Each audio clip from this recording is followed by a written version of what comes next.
안녕하세요. 나는 글을 읽습니다의 카일입니다. 지난 시간에 이어서 이기주 작가님께서 쓰신 언어의 온도 계속해서 읽어가도록 하겠습니다.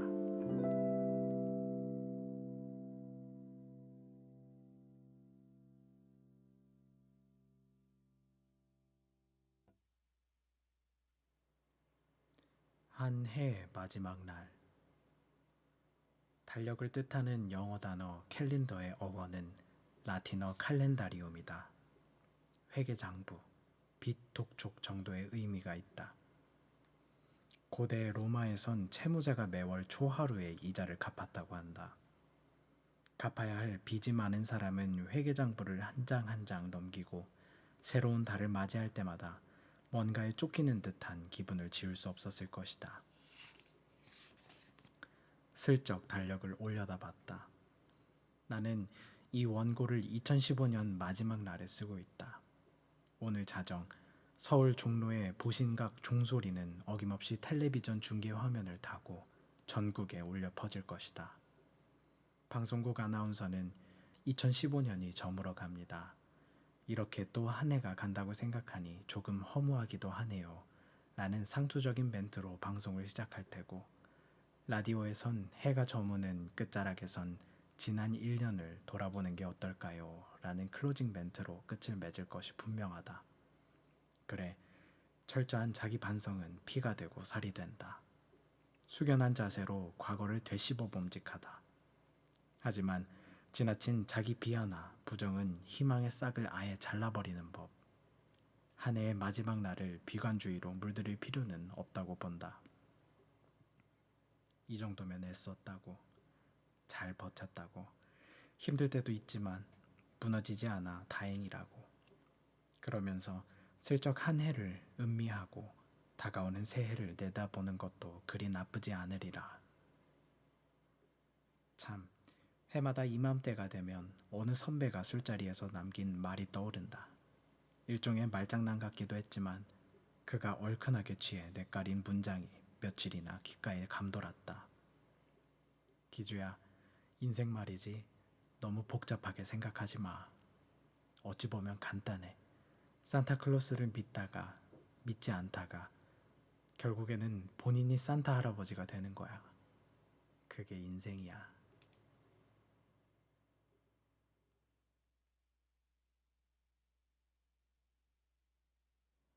더 주지 못해 미안해. 지난 겨울 주말이었다. 밀린 업무로 정신이 없었다. 창밖을 내려봤더니 밤새 내린 눈이 얼어붙으면서 전국의 도로가 태릉 아이스링크 비슷하게 변해 있었다. 추위도 기승을 부렸다. 두꺼운 옷을 껴입어도 칼바람의 한기가 느껴질 정도였다. 그날 오후 어머니가 급한 볼일이 생겨 외출하셨는데 날이 저물도록 돌아오지 않으셨다. 안 되겠다 싶어 무작정 차를 몰고 길을 나섰다. 전화기를 들었다. 지금 어디에 계세요? 버스 정류장에서 추위에 떨고 있는 어머니와 연락이 닿았다. 잠시 뒤 꽁꽁 얼어붙은 몸을 이끌고 어머니가 힘겹게 차에 오르면서 작은 소리로 입을 열었다. 미안하구나 기주야. 부모는 참 그렇다. 아침 저녁으로 밥을 차려주고 자신의 꿈을 덜어 자식의 꿈을 불려주고 밖에서 자신을 희생해가며 돈을 벌어다 주고 늘 그렇게 해줬는데도 자식이 커서 뭔가 해드리려 하면 매번 미안하다고 말한다. 단지 받는 게 미안해서가 아닐 것이다. 더 주고 싶지만 주지 못하니까. 그래서 부모는 자식을 향해 미안하다고 입을 여는 게 아닐까. 난 어머니의 말을 듣고도 못 들은 채 하며 콜록콜록 공연한 기침만 해댔다. 어떤 말은 일부러 못 들은 척해서 그냥 공중으로 날려버려야 했다. 굳이 민망하게 2번, 3번 주고받으며 서로의 심경을 확인할 이유가 없었다. 괜스레 마음만 더 아프다. 나는 어머니가 흘린 말의 무게가 너무 무겁게 느껴졌다. 차디찬 빙판길에 미안이란 단어를 내동댕이 치고 싶은 심정이었다. 그날 난 자동차 히터를 더 크게 트는 일밖에 하지 못하였다. 어머니의 미안하다는 말이 시끄러운 히터 소리에 묻혀버리도록.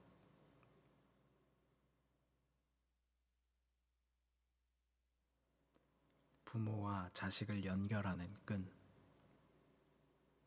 집 근처에 조금 느린 아이들, 아픈 게 아니라 조금 느릴 뿐. 그러니까 발달장애 아이들의 재활을 돕는 학교가 있다.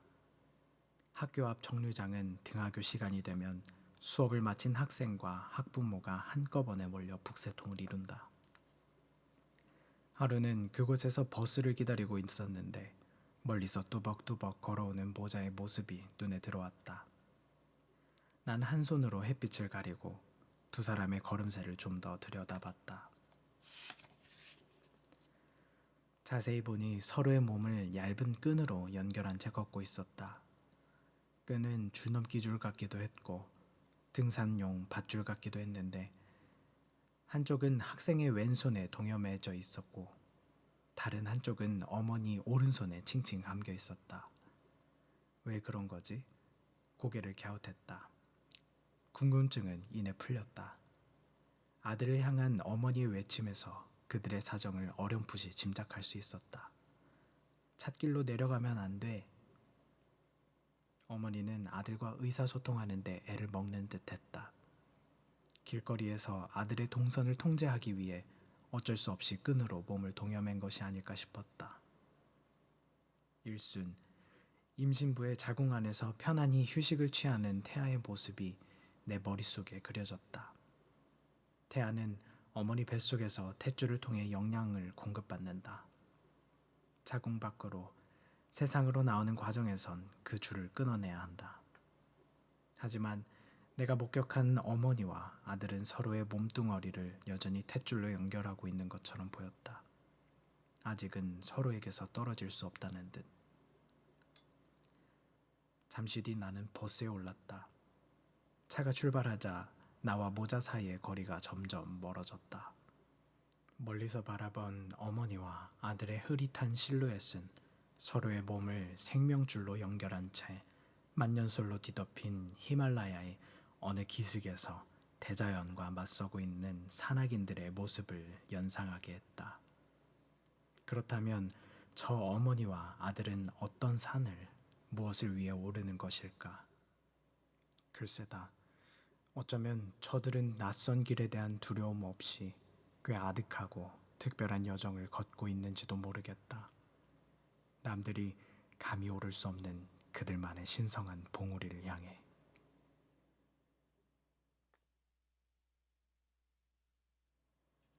애지옥 기생. 비가 올 듯 말 듯 우중충한 새벽, 일산 국립암센터 정류장에서 버스를 기다리고 있었다. 이곳에선 서울로 출근하는 직장인뿐만 아니라 병원에 입원한 환자의 가족으로 추정되는 사람들도 꽤 많이 탑승한다. 한 번은 40대 후반쯤 돼 보이는 여성이 내게 말을 걸어왔다. 여기 서울역 가는 1200번 버스 서요? 양손에는 오랫동안 병원에서 지낸 듯한 흔적이 보였다. 옷가지와 이불 보따리가 잔뜩 들려 있었다. 저도 1200번 탑니다. 오면 알려드릴게요. 마침 버스가 도착했고 그녀와 나는 나란히 올라탔다. 몇 분쯤 지났을까 그녀의 휴대전화 벨소리가 요란하게 울렸다. 당신인겨? 환자가 잠 안 자고 뭐해요? 병상에 있는 남편에게서 걸려온 전화인 게 분명했다. 난 바로 뒤에 앉아 있었기 때문에 의도치 않게 통화 내용을 엿듣게 됐다. 오래전 일이지만 그녀가 남편에게 읊조린 한마디가 아직도 잊혀지지 않는다. 그녀는 꽤 긴 통화를 마치면서 뭔가를 고백하듯 말했다. 그래요. 당신이 곁에 있어 참 다행인 것 같아요. 나도 당신 덕분에 버티고 있나 봐요. 나는 이 말을 듣고 괜스레 가슴이 울렁거렸다. 한편으론 의문도 들었다. 아니, 환자의 보호자가 환자 덕분에 버틴다니 무슨 말이지? 고개를 갸웃하는 사이 번쩍하고 머리를 스치는 글귀가 있었다. 애지옥 기생이란 말이 퍼뜩 떠올랐다. 사랑은 사람을 살아가게끔 한다 정도로 풀이할 수 있다. 나는 이런 생각에 휩싸였다.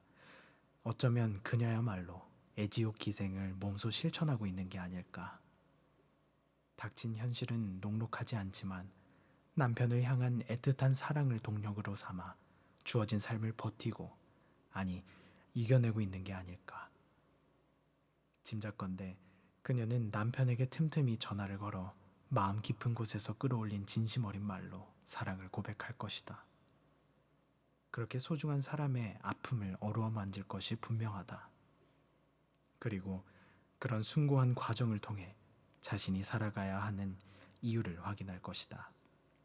당신이 있어 참 다행입니다 라고 속삭이며.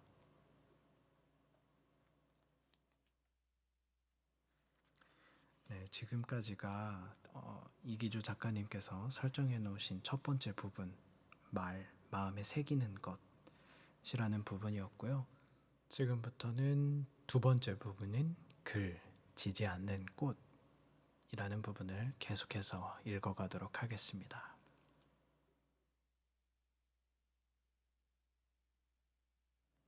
긁다, 그리움. 글이 동사 긁다에서 파생했다고 보는 시각이 있다. 글쓰기는 긁고 새기는 행위와 무관하지 않다. 글은 여백 위에만 남겨지는 게 아니다. 머리와 가슴에도 새겨진다. 마음 깊숙이 꽂힌 글귀는 지지 않는 꽃이다. 우린 그 꽃을 바라보며 위안을 얻는다. 때론 단출한 문장 한 줄이 상처를 보듬고 삶의 허기를 달래기도 한다. 글쓰기는 그림과 유사한 측면이 있다.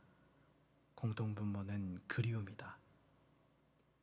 누군가를 그리워하는 마음을 종이에 긁어 새기면 글이 되고, 그러한 심경을 선과 색으로 화폭에 옮기면 그림이 되는지도 모른다. 그리움을 품지 않고 살아가는 사람은 없다.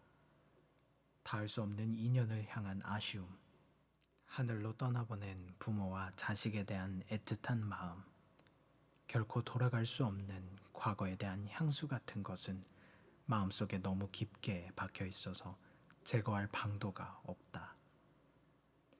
채 아물지 않은 그리움은 가슴을 헤집고 돌아다니기 마련이다. 그러다 그리움의 활동 반경이 유독 커지는 날이면 우린 한 줌 눈물을 닦아내며 일기장 같은 은밀한 공간에 문장을 적거나 책 귀퉁이에 낙서를 끼적거린다. 그렇게라도 그리움을 쏟아내야 하기에, 그래야 견딜 수 있기에.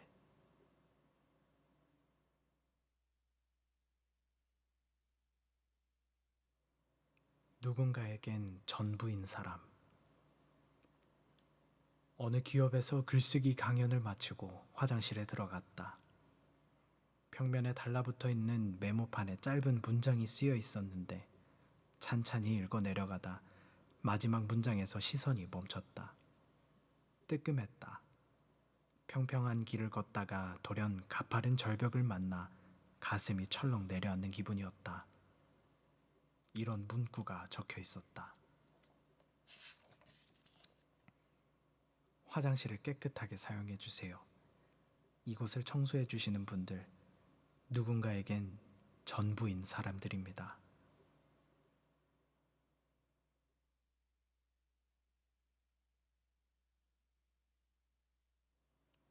사랑이란 말은 어디에서 왔을까? 어느 가을이었다. 급하게 작성할 원고가 있고 해서 작은 카페에 들어가 노트북을 켰다. 커피향에서 가을 냄새가 묻어나는 것 같았다. 카페 구석에 꽂혀있는 시집 한 권을 집어들었다. 지난 여름은 참으로 위대했습니다. 들판에 바람을 풀어 놓아주소서라며 가을을 칭송하는 릴케의 시가 눈에 들어왔다. 서둘러 원고를 마감하고 가을 분위기에 흠뻑 젖어들 무렵이었다.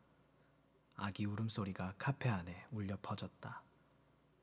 커피를 주문하던 어머니가 황급히 유모차로 달려갔다. 아기는 엄마 품에 안기자 울음을 그쳤다. 어머니는 아기를 조심스레 들어올려 이리저리 살피며 괜찮아 라고 말하는 것처럼 보였다. 괜찮아, 이제 괜찮아 라고. 순간 내 머릿속은 헤아림, 염려, 애틋함 같은 단어로 가득 찼다. 난 별것도 아닌 광경을 한참 동안 지켜봤다. 세상이 시끄럽고 번잡할수록 순수하고 꾸밈없는 광경을 목격하면 좀처럼 시선을 떼기가 어렵다. 이날도 그랬던 것 같다. 커피숍을 나서는 길, 문득 생각이 꼬리에 꼬리를 물어 어느 책에선가 읽은 사랑의 어원에 미쳤다.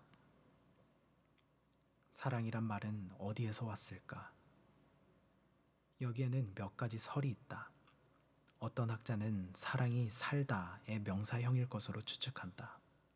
하지만 나는 생각할 사와 헤아림을 의미하는 한자 양을 조합한 사량에서 사랑이 유래했다는 설을 가장 선호한다. 그도 그럴 것이 사랑을 하면 상대에 대한 생각을 감히 떨칠 수 없다.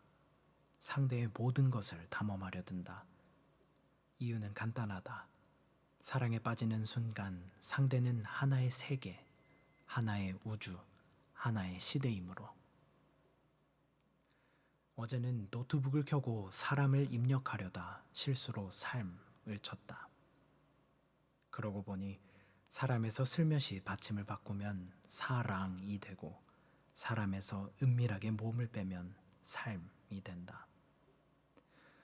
몇몇 언어학자는 사람, 사랑, 삶의 근원을 거슬러 올라가면 같은 본류를 만나게 된다고 주장한다. 세 단어 모두 하나의 어원에서 파생했다는 것이다. 세 단어가 닮아서일까? 사랑에 얽매이지 않고 살아가는 사람도, 사랑이 끼어들지 않는 삶도 없는 듯하다. 삶의 본질에 대해 우린 다양한 해석을 내놓거나 음미하기를 좋아한다. 해밍웨이는 인간은 파괴될 수 있으나 패배하진 않는다고 했고, 어느 작가는 작은 인연과 오해를 풀기 위해 사는 것이 인생이라고 읊조렸다. 우린 다른 누군가를 만나기 위해 살아가고 있는 건지도 모른다는 영화 대사도 한 번쯤 되새길 만하다. 나는 어렵게 이야기하기보다 사람, 사랑, 삶, 이 세 단어의 유사성을 토대로 말하고 싶다.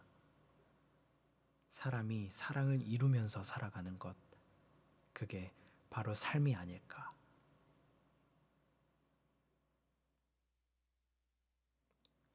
어머니를 씹는 중.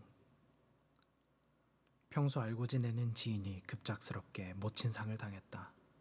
뒤늦게 전해 들었다. 자식에게 어머니는 씨앗 같은 존재다. 어머니는 생명의 근원이다.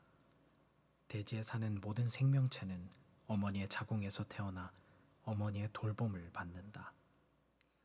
그래서 어떤 자식들은 입을 벌려 어머니의 하는 첫 음절만 발음해도 넋나간 사람처럼 닭똥 같은 눈물을 주르륵 쏟아낸다. 어머니를 먼저 떠나보낸 지인의 소식을 접할 때마다 머릿속에 맴도는 짧은 시가 있다. 문인수 시인의 하관이다. 시인은 어머니 시신을 모신 관이 흙에 닿는 순간을 바라보며 묻는다는 동사를 쓰지 않고 씹는다고 표현한다. 어머니를 씹는다고. 이제 다시는 그 무엇으로도 피어나지 마세요. 지금 어머니를 씹는 중.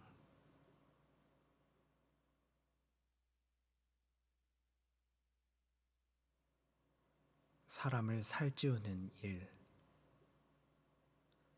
어머니를 모시고 병원에 다녀왔다.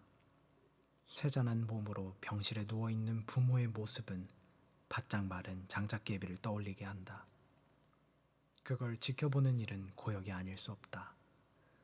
눈이 아릴 정도로 아름다웠던 나무에서 꽃과 이파리가 후드득 떨어져 나가 앙상한 가지만 남은 처참한 광경을 두 손이 결박당한 채 바라봐야 하는 처지이기 때문이다.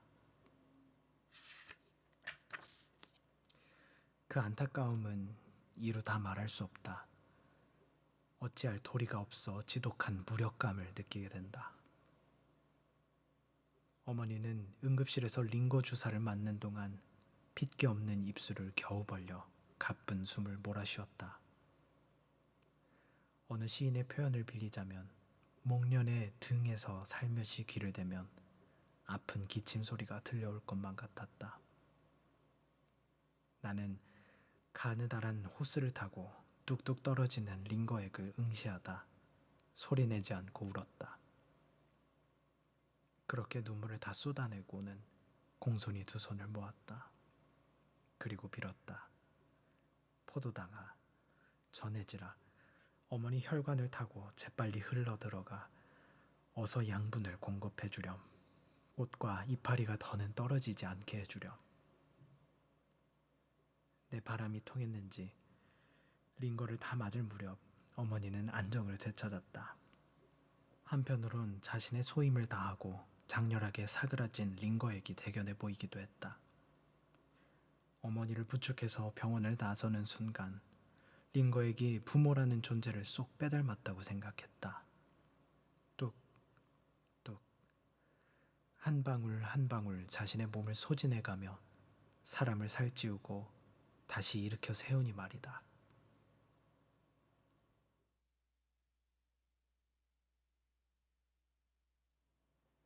눈물은 눈에만 있는 게 아니다. 서재를 정리하다 너덜너덜한 노트를 발견했다. 어머니의 일기장이었다. 한쪽 모서리가 움푹 찌그러져 있었고 먼지와 습기가 범벅됐는지 표지를 넘기자마자 퀴퀴한 곰팡내가 휙 올라왔다.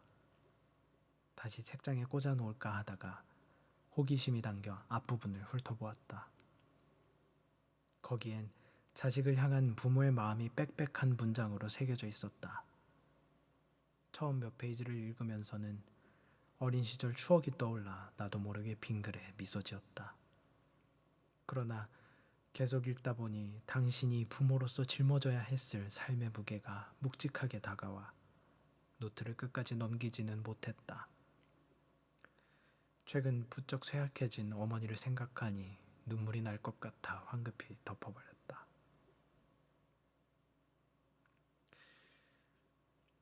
눈물은 눈에만 있는 게 아닌 듯하다. 눈물은 기억에도 있고 또 마음에도 있다.